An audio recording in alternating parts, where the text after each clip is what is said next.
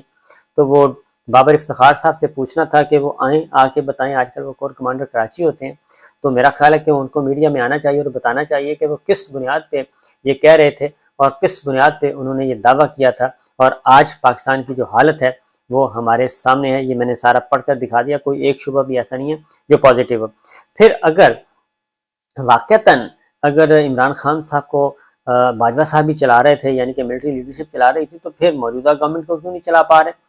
موجودہ جو گورنمنٹ کو بھی یہ سروسز پرووائڈ کرنی چاہیے تھی، کیونکہ پاکستان کا مسئلہ ہے، پاکستان کے مفاد کا، پاکستان کی اکانومی کا، قومی مسئلہ ہے، تو کرنا چاہیے تھا، لیکن نہیں۔ حقیقت یہ ہے اس وقت بھی تنقید پہ تنقید کی جاتی تھی کہ عثمان بزدار کو ہٹا دیں، اعظم خان کو ہٹا دیں، پرنسپل سیکرٹری کو ہٹا دیں، فلاں کو ہٹا دیں، فلاں کو ہٹا دیں، بس یہی تھا۔ اور اس وزیر کو وزیر داخلہ ہمارا ہونا چاہیے، وزیر خارجہ ہمارا ہونا چاہیے، وزیر دفاع ہمارا ہونا چاہیے، وزیر خزانہ ہمارا ہونا چاہیے، کسی کو وزیر خزانہ کو ٹک کے کام نہیں کرنے دیا جاتا تھا۔ اور اسی طریقے سے روزانہ ہر بلٹن میں مہنگائی مہنگائی مہنگائی کا ایک باقاعدہ طور پہ ہوتا تھا جی شوشہ۔ تو اس کے باوجود عمران خان صاحب کی دور میں جو شرح نمو 6% تھی، اور پاکستان کی اکانومی اچھی معیشتوں میں ان کا شمار ہونے لگا تھا، لیکن اس کے بعد ہوا یہ کہ ان کو فارغ کر دیا گیا۔ تو اس لیے کہتے ہیں کہ اصل مسئلہ یہ نہیں تھا، جب ان کو فارغ کیا جا رہا تھا تو اس وقت بھی روکا گیا تھا، باجوہ صاحب کو روکا تھا، لیکن باجوہ صاحب باز نہیں آئے، اور انہوں کو اپنی ایکسٹینشن کا معاملہ تھا، اس لیے اس طرف چل پڑے۔ اب جی موجودہ حکومت 14 جماعتی حکمراں اتحاد، مساق معیشت، بھائی مساق معیشت کا 14 جماعتیں آپ بیٹھے ہیں، آپ جو مرضی کریں، سیاہ سفید کے مالک ہیں۔ 25 مئی سے لے کے آپ نے آج تک جتنا ظلم و ستم کیا ہے اور جو بنیادی انسانی حقوق کی خلاف ورزیاں اس وقت پاکستان میں ہو رہی ہیں اور عالمی ادارے اس کو مانیٹر کر رہے ہیں، یہ پاکستان کے خلاف مقدمہ بنانے کی طرف جا رہے ہیں۔ ہماری خواتین بدستور جیلوں میں ہیں، خواہ وہ سیاسی رہنما ہیں، خواہ وہ سوشل میڈیا پہ ایکٹیو تھی، ان سب کو جیلوں میں رکھا ہوا ہے، اور جو لوگ گرفتار ہیں ان کو عدالتیں رہا کرنے کا حکم دیتی ہیں۔ شہریار افریدی کے معاملے میں ہو چکا، علی محمد خان کے بارے میں ہو چکا، لیکن ان کو دوبارہ گرفتار کر لیا گیا۔ اور جیلوں میں جو 10-12 ہزار جو سیاسی قیدی اس وقت زیر حراست ہیں، ان کی حالت یہ ہے کہ جہاں پہ 20 آدمی رکھنے کی گنجائش ہے، جس کمرے میں، جس کھرلی میں، اور جس کو ہم چکی بھی کہتے ہیں، سیل بھی کہتے ہیں جیلوں میں، اور ڈیتھ سیل بھی کہتے ہیں، یہ سارا کچھ بولتے ہیں، وہ وہاں پہ جو 20 آدمیوں کی گنجائش ہے وہاں پہ 60 آدمی رکھے ہوئے ہیں۔ 20 آدمی کی جگہ پہ 60 آدمی رکھے ہوئے ہیں، 3 ٹائم زیادہ۔ اور یہ جیلوں میں وہاں پہ کھانا نہیں دیا جا رہا، تنگ کیا جا رہا۔ چودھری پرویز الہی صاحب کی جیل جو ہے وہ ان کی رانا ثناء اللہ صاحب والی جگہ پہ ان کو رکھا ہوا ہے، اور ان کو گدا بھی نہیں دیا جا رہا، وہ فرش پہ لیٹ رہے ہیں، 78 ایئرز اولڈ۔ اور معاملہ کیا ہے؟ معاملہ ہے کہ آپ پاکستان تحریک انصاف چھوڑ دیں، عمران خان صاحب کو چھوڑ دیں، اور آگے اسٹیٹمنٹ دیں، اور آپ کو رہا کر دیا جائے گا باعزت طور پہ، اور مستقبل کی بھی ہم گارنٹی دیں گے کہ مستقبل میں بھی آپ جو ہیں وہ بڑے خوش و خرم رہیں گے۔ تو یہ ہے صورتحال۔ اب اگر 14 جماعتی حکمراں اتحاد ٹھیک تھا، یہ سب کچھ ٹھیک جا رہا تھا، تو پھر نئی سیاسی جماعت کیوں بنوائی جا رہی ہے؟ نئی سیاسی جماعت بنانے کا مطلب کیا ہے؟ 2 ہی مطلب ہیں کہ ایک تو پاکستان تحریک انصاف کو توڑنا، کیونکہ مضبوط سیاسی جماعت جو ہے وہ ہماری میرا خیال ہے اسٹیبلشمنٹ کو سوٹ نہیں کرتی، اور اسی لیے اب ایک نئی سیاسی جماعت بنائی گئی ہے، اور اس سیاسی جماعت میں سوائے اس کے کہ چند چہرے ہیں، باقی اس میں کچھ بھی نہیں ہے۔ وہ 0 جمع 0 جمع 0 جمع 0 از اکول ٹو 0 ہے، اور ہار جمع ہار جمع ہار جمع ہار از اکول ٹو ہار ہے، یعنی کہ شکست ہے۔ اس کی ریزن یہ ہے کہ کل ہمیں جتنے بھی چہرے نظر آئے، ایک فواد چودھری صاحب سابقہ اسمبلی میں، یعنی کہ سٹنگ منسٹر تھے اور موجود تھے قومی اسمبلی میں، یعنی کہ منتخب ہوئے تھے، ایک فیاض چوہان صاحب تھے جو کہ صوبائی سیٹ پہ تھے، اور اس کے علاوہ علی زیدی صاحب تھے۔ یہ لوگ تھے جو کہ ہمیں نظر آئے کہ یہ جیتے ہوئے ہیں، اور مولوی محمود، یہ تھے ٹوٹل۔ اور اس کے علاوہ باقی وہاں پہ جتنے لوگ تھے وہ سارے کے سارے ہارے ہوئے تھے، یعنی پچھلا الیکشن کسی نے ہارا، کسی نے ضمنی الیکشن ہارا، وہ سارے کے سارے ہارے ہوئے لوگ تھے۔ اور ہارے ہوئے لوگوں کو آپ جمع کرتے جائیں، ایک ہارنے والا، دوسرا ہارنے والا، تیسرا ہارنے والا، تو وہ از اکول ٹو ہار ہی نکلتی ہے۔ تو پوری ٹیم جو ہے وہ ہاری ہوئی لوگوں کی، ہارے ہوئے لوگوں کی، وہ کل اجتماع تھا جس میں استحکام پاکستان پارٹی رکھا گیا، IPP، یعنی کہ انڈیپینڈنٹ پاور پروڈیوسرز۔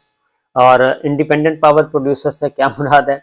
مراد یہ ہے کہ یہ ظاہر طاقت خود ہی حاصل فرما لیں گے انڈیپینڈنٹلی، اور ان کو کسی اور کے بساکھی کی ضرورت نہیں پڑے گی۔ تو جہاں سے طاقت ہوگی، پاور پلگ جنہوں نے ان کو ری اسمبل کیا ہے، کہیں کوئی کہیں سے اٹھایا، کہیں کہیں سے اٹھایا، تو یہ سب کچھ کیا جا رہا ہے۔ جیلوں میں جو لوگ ہیں ان کے ساتھ ظلم ہو رہا ہے۔ علی محمد خان صاحب بالکل ان کے لیے آسانی ہو سکتی ہے اگر وہ لکھ کر دے دیں اور پی ٹی آئی کو چھوڑ دیں۔ اور اسی طریقے سے جیلوں میں قید عالیہ حمزہ ہیں، ان کو بھی یہ آپشن دیا گیا ہے۔ سوشل میڈیا کی خواتین ہیں، ان کو بھی یہ آپشن دیا گیا ہے، لیکن کوئی بھی یہ آپشن لینے کے لیے تیار نہیں ہے۔ سابق گورنر عمر سرفراز ہیں، ان کے ساتھ بھی یہی بدترین سلوک کیا جا رہا ہے۔ عالیہ حمزہ کے ساتھ، ڈاکٹر یاسمین راشد صاحبہ کے ساتھ، بہت سارے جتنے بھی چودھری پرویز الہی صاحب کو بتا چکا ہوں، ان پہ مصیبتوں کے پہاڑ توڑے جا رہے ہیں۔ اور نئی سیاسی جماعت بنانے کے بعد ایک علیم خان صاحب، ایک علی زیدی میرے ذہن سے نکل گیا تھا، وہ بھی تھے جی، قومی اسمبلی میں موجود تھے۔ باقی سارے کے سارے ہارے ہوئے لوگ ہیں، اور یہ ضمنی الیکشن بھی ہار چکے ہیں، ادروائز بھی ہار چکے ہیں۔ ان سب کو جمع کر کے تو یہ جہانگیر ترین صاحب کے نازک کندھوں پہ بوجھ ڈالا گیا ہے، نازک کندھوں پہ بوجھ ڈالا گیا ہے۔ میرا خیال ہے کہ جہانگیر ترین صاحب کو بھی بہت ہی، وہ بھی تھک گئے ہیں سارے کام کر کر کے۔ تو یہ ہے صورتحال نئی سیاسی جماعت کا۔ کیا نکلے گا رزلٹ؟ اس کا رزلٹ بھی وہی نکلنا ہے۔ آپ نوٹ کر لیں کہ ان میں سے کوئی شاذ و نادر ہی ہے کوئی جیت جائے عمران خان صاحب کے بغیر۔ اسی لیے عمران خان صاحب سے کسی نے پوچھا کہ جناب خان صاحب آپ یہ بتائیں، آپ کی ساری جماعت تو تر بتر ہو رہی ہے، سارے چھوڑ کے جا رہے ہیں، تو آپ یہاں پہ کیا کر رہے ہیں؟ تو آپ بھی ذرا تھوڑا سا ریسٹ لے لیں، بیرون ملک چلے جائیں، کوئی گپ شپ لگائیں، بچوں کے ساتھ وقت گزاریں، کیا یہ ٹینس ہو رہے ہیں آپ؟ تو خان صاحب نے بیرون ملک تو جانے سے بالکل انکار کر دیا۔ انہوں نے کہا جی ابھی تک میں یہیں ہوں اور یہیں رہوں گا اور دیکھوں گا کہ کیا ہوتا ہے، اور اگر یہ میرے خلاف کچھ کرنا چاہ رہے ہیں تو بے شک کریں، اور میں حاضر ہوں، اور جو کچھ بھی کریں گے اس کے لیے ہم دستک کھڑکائیں گے، دستک دیں گے اعلیٰ عدلیہ کو، عوام کی عدالت لگے گی اور وہاں ہم جائیں گے۔ تو یہ سچویشن ہے جی۔ عمران خان صاحب نے کہا کہ انہوں نے کہا کہ جناب یہ سارے جا رہے ہیں، انہوں نے کہا خس کم جہاں پاک، اچھا ہے پارٹی صاف ہو رہی ہے، اور مجھے نہیں پتا تھا کہ کون کون پارٹی کے ساتھ وفادار ہے اندر خانے اور کون کون نہیں ہے۔ انہوں نے کہا کہ یہ تو میں تو شکرانے کے نوافل ادا کر رہا ہوں کہ وہ لوگ جو چھپے ہوئے تھے، آستین کے سانپ تھے، اور انہوں نے اپنے آپ کو ایک لائلٹی شو کی ہوئی تھی، لائلٹی ان کی کسی اور کے ساتھ تھی، وہ کہتے ہیں میں تو خوش ہو رہا ہوں، جان چھوٹے، جس نے جانا ہے چلا جائے، اور اس کے بعد جو باقی بچے گا وہ ہوگا خالص مال۔ اور خالص مال، وہ کہتے ہیں کہ خالص مال جو ہے اسی کے ذریعے ہم نے جیتنا ہے، ہم نے ان لوٹوں کے ذریعے نہیں جیتنا۔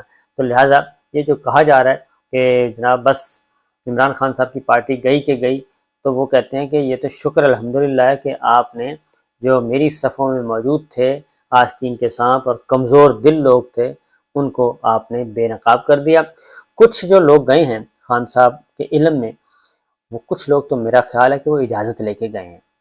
اس کی وجہ یہ ہے کہ خان صاحب کو ارکان نے بتایا، اور بات ایکچوئل صحیح تھی، کہ جناب ہمارے ہاں نہ چادر چار دیواری محفوظ ہے، نہ خواتین محفوظ ہیں، نہ بچے محفوظ ہیں، نہ بچیاں محفوظ ہیں، نہ والدین، نہ بزرگ محفوظ ہیں۔